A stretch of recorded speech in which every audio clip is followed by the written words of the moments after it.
Merci Jean Montagard. En fin de notre table ronde, il nous redira 2 mots pour nous présenter ce buffet haut en couleur que nous pourrons partager tout à l'heure. Vous avez vu, la conviction l'emporte chez Jean Montagard. Mais il est comme ça.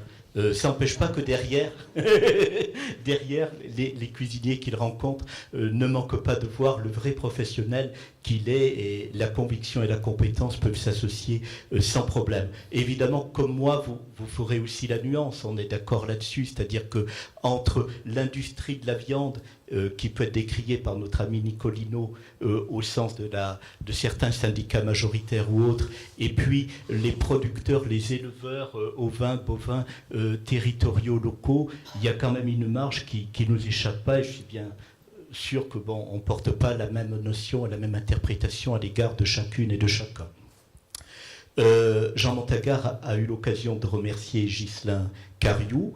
Nous l'accueillons aussi, il a été très patient, merci d'avoir attendu jusque-là pour prendre la parole, parce que on théorise, on dit comment on peut faire les choses en pratique, et in fine, il y a la volonté politique des décideurs, il y a les chefs de cuisine qui sont à l'interface de tout, parce que c'est eux qui doivent traduire la volonté politique, c'est eux qui doivent répondre aux enfants, c'est eux qui éventuellement doivent répondre aux parents des enfants qui disent « mais pourquoi vous avez fait ci et pourquoi vous n'avez pas ça ?» Exercices de style singulier, sont des médiateurs en cuisine et des médiateurs en sociologie.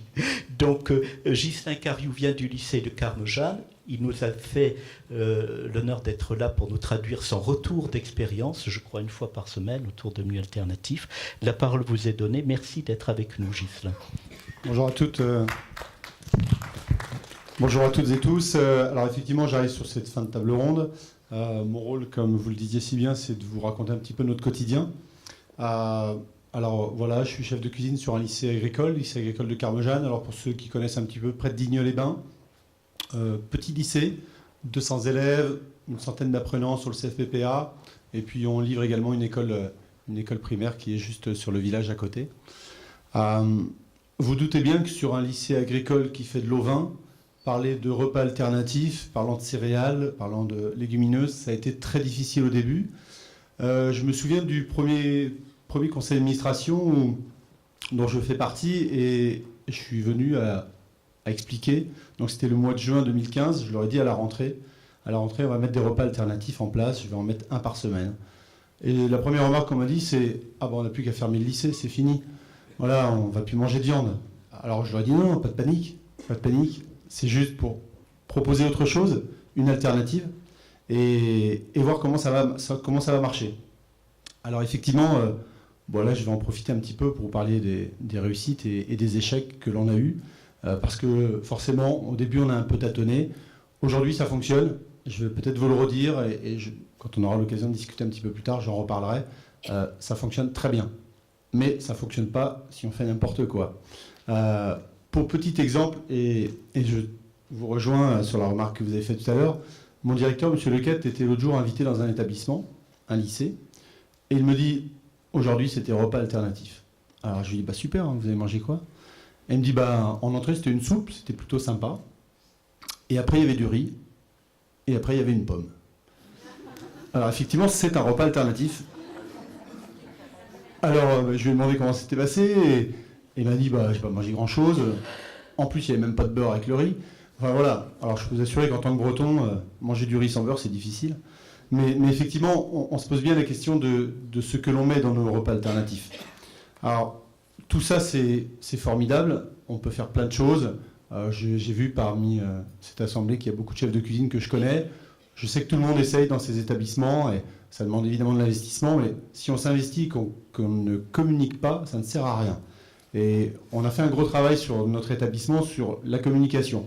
J'ai beaucoup aimé tout à l'heure les petits films, les diapositives qu'il y avait sur cet échange que l'on peut avoir avec les élèves. Alors oui, c'est vrai que je prends du temps pour passer, alors on va dire en salle, si on oppose la cuisine et la salle, mais je ne tiens pas à les opposer parce que évidemment les deux se complètent très très bien. Évidemment, je passe voir les élèves, les apprenants, parce que si on n'explique pas, si on leur dit pas, attends, aujourd'hui, tu as compris ce qu'on faisait, si on ne leur pose pas des questions, si on n'écoute pas un peu leurs attentes, effectivement, ça ne servira à rien. Dans notre établissement, on a mis en place des commissions restauration. Alors les commissions restauration, c'est le bon moment. c'est le bon moment parce que les élèves se défoulent. Notre rôle, évidemment, il est de leur rappeler pourquoi on le fait, combien ça coûte. Moi, j'aime beaucoup parler d'argent parce que effectivement, on le rappelait, nous, on a un budget à suivre. Alors, peu importe le budget, on n'est pas là pour faire une bataille de chiffres. Mais effectivement, il faut bien suivre cela. Et un repas alternatif, aujourd'hui, ça coûte moins cher. C'est vrai, parce que ce qui coûte cher, c'est la protéine animale. Alors, j'ai reconnu une productrice qui est là, qui nous fait de la viande. Alors, j'ai de la chance, elle est à 8 km de chez moi. Le bœuf vient exclusivement de chez elle. Et c'est vrai qu'on a vraiment le choix sur la viande. Je suis sur un lycée au vin, on a de l'agneau. Je me souviens, quelques années, on proposait beaucoup d'agneaux de Nouvelle-Zélande. On n'a rien contre les gens de la Nouvelle-Zélande, vous comprenez bien, en plus, avec le rugby, on est très amis. Mais en tout cas, sur la viande, à un moment, on a pris une décision, on ne prend plus de la viande de Nouvelle-Zélande. On a de l'agneau, on a de la chance, effectivement, sur notre établissement, mais c'est du label rouge de Sisteron. On en fait beaucoup moins, mais quand on en fait, on sait ce que l'on mange. Et ça, c'était important. Moi, je suis d'accord pour dire qu'il ne faut pas opposer les légumineuses, les protéines animales et les protéines végétales. Non, tout ça, ça se mélange très très bien. Il y a 1 an et demi, quand on a commencé les repas alternatifs, donc on en a mis effectivement une fois par semaine. Pour autant, on s'est dit, sur les autres repas, si on fait un repas alternatif et puis qu'à côté, on se fout complètement du reste, ça ne va pas marcher. Donc c'est vrai qu'on a été conseillé là-dessus, et je les remercie, ils se reconnaîtront, mais on a mis en place aussi des produits à volonté, des légumes à volonté. Et ça marche très très bien. Parce qu'effectivement, tout le monde ne va pas trouver dans le menu du jour, même si on propose de viande, même si on propose un légume ou un féculent, on ne va pas forcément trouver tout ce que l'on souhaite. Il faut laisser de la liberté aux apprenants, aux élèves. Et chez nous, ça marche, effectivement. On parlait beaucoup de gaspillage. Je suis pour des assiettes peut-être moins remplies, mais des légumes à volonté. Comme ça leur permet effectivement de composer leur menu. Souvent, on se dit que le repas alternatif, c'est pas rigolo. Je pense que notre rôle en tant que chef de cuisine, c'est leur donner du plaisir. Alors, j'ai rigolé tout à l'heure parce qu'effectivement, sur les repas, moi aussi, je suis pâtes et sauces. Et effectivement, si on fait des pâtes nature, bon, je pense aux pâtes semi-complètes, j'ai bien écouté. Je pense aux pâtes de Laetitia Jambois qu'on aura la chance aujourd'hui de découvrir dans un autre plat. Mais une petite sauce pour accompagner, ça marche toujours très très bien. Effectivement, on parlait d'approvisionnement. Une viande en local, ça vaut 6,50 €. Je pense au bourguignon, par exemple, que je peux acheter chez Karine. C'est vrai que si on l'achète dans une grande entreprise qui pourrait nous fournir et nous livrer presque tous les jours, on va la payer un petit peu moins cher, mais il faut savoir ce que l'on mange, et c'est vraiment dommage. C'est vrai que souvent les élèves, au tout début, nous disaient « oui, mais je ne vais pas avoir assez à manger, je vais avoir faim ». Parce qu'effectivement, pour bien manger, il faut manger de la viande. Et moi, j'étais élevé dans une famille, effectivement, où on mangeait de la viande midi et soir. Et peut-être moi, le premier, j'ai eu du mal, effectivement, à changer mes habitudes alimentaires. Mais je me porte plutôt bien, je vous remercie. Et je ne mange pas de la viande maintenant, à chaque repas. Je vais vous parler d'un menu type. Alors, un menu type, ce n'est pas forcément celui qu'on a fait à chaque fois, mais je ne vais pas faire un petit sondage, savoir si le menu vous plaît, entre le riz, la pomme et la soupe en entrée, et celui qu'on propose. Mais en tout cas, ça plaît à nos élèves. Alors, moi, ça me suffit. On a fait un repas alternatif hier soir. Alors, c'est vrai qu'on avait la chance d'avoir un chef avec nous pour préparer le buffet d'aujourd'hui. Mais à côté, la vie continuait. Nos élèves étaient là, matin, midi, soir. Et ça tombait ce jour-là. Ce n'est pas tous les jours le mardi soir, mais en tout cas, c'était ça. En entrée, on avait fait une salade de pois chiches et lentilles au cumin, des petits oignons, un peu de citron, rien d'extraordinaire. Après, effectivement, il y avait les pâtes de Laetitia Jambois, donc ça me faisait sourire tout à l'heure.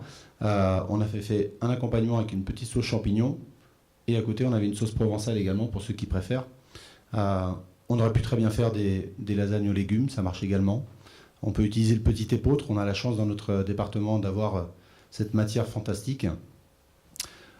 Alors, il n'y avait pas de produits laitiers, parce qu'on proposait quand même un petit peu de râpé sur les pâtes, mais en dessert, on avait fait un petit crumble, pommes et poires. Alors effectivement, tout ça avec des légumes à volonté à côté. Quand on parle de légumes à volonté, j'attire juste votre attention parce qu'il y a 2 solutions pour mettre des légumes à volonté. Il y a la poêlée de légumes, que tout le monde connaît, qu'on achète des fois pour nos familles, nos enfants. Elle est pratique, on la met dans une poêle, on la met dans une sauteuse, on la met au four. Ça marche tout seul, en 5 minutes, c'est fait. Et puis il y a le légume frais. Alors, légumes frais, légumes de saison, évidemment. En ce moment, il y a plein de choses. Mais effectivement, si on les travaille simplement, ça marche. Moi, j'ai été très surpris sur notre établissement de voir qu'en fait, les légumes, les élèves, ils aiment ça. Mais les poêlés, ils n'en veulent plus. Et pour autant, on leur en propose souvent, parce que c'est très pratique. Parce que c'est vrai qu'on a beau parler de tous ces menus, de tout ce qu'on a envie de faire, il y a du travail derrière. Certaines personnes l'ont rappelé, effectivement, il y a du travail. Les équipes de cuisine bossent. Mais pour autant, des fois, n'ont pas toujours trop de temps.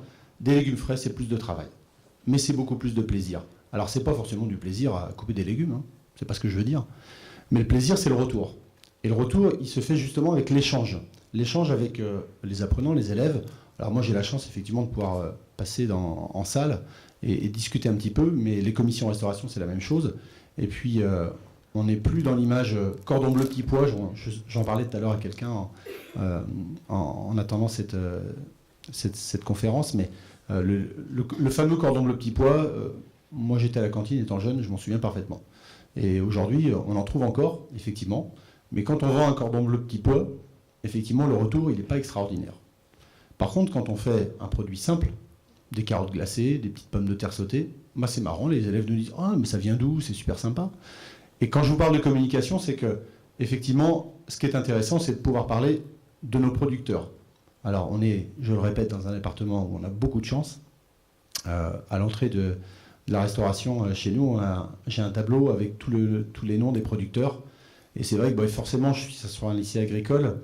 La plupart de mes élèves sont issus du monde agricole, donc se reconnaissent parfaitement là-dedans.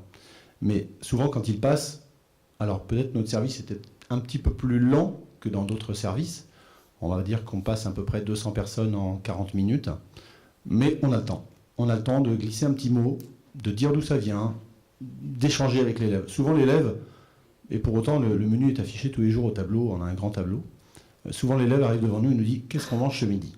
Alors il y a plusieurs réactions, c'est soit « T'avais qu'à lire le menu », effectivement, on gagne beaucoup de temps comme ça, et soit on lui redit ce qu'il mange, ou ce qu'il va pouvoir manger. Alors c'est vrai que certaines personnes trouvent ça très embêtant, ces questions, mais en fait on se rend compte que c'est juste l'élève qui a envie de communiquer, il a juste envie d'échanger. Et il est vrai que on est reconnu comme chef de cuisine et du coup quand on vient, il y a une communication qui se fait, il y a un échange. Mais je ne pense pas que le chef de cuisine soit le centre du monde, en tout cas pas chez nous. On parle bien de travail en équipe, et sans l'équipe, nous, on n'est pas grand-chose. Alors je regarde un peu mes fiches parce que je me dis que j'ai peut-être oublié des petites choses que je voulais vous dire, mais non, globalement, c'est pas mal. Bon, je vais laisser du temps, je n'ai fait que 11 minutes, c'est pas mal, parce que je crois qu'il y a peut-être quelques questions. En tout cas, n'hésitez pas, c'est un retour d'expérience assez simple, ça marche chez nous, tant mieux. Je sais que ça marche chez d'autres aussi, on n'est pas les seuls à faire ça, mais on parlait tout à l'heure des repas du terroir, on parlait effectivement de ces repas alternatifs. Il y a plein de choses qui se font, en tout cas je vois que nos élèves se portent bien, et on peut lutter contre le gaspillage, on peut lutter aussi contre la malbouffe, et c'est notre rôle en tant que chef de cuisine, donc on a besoin effectivement du soutien de tout le monde. Merci beaucoup.